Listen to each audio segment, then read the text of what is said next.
Türkmenistan Devlet Başkanı Serdar Berdimuhamedov, Rusya Devlet Başkanı Vladimir Putin'in daveti üzerine Moskova'ya çalışma ziyareti gerçekleştirdi.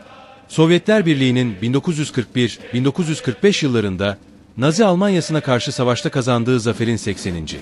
yıl dönümü etkinliklerine katılan Türkmen lider, Kremlin Sarayı'nda Vladimir Putin tarafından sıcak ve samimi bir şekilde karşılandı.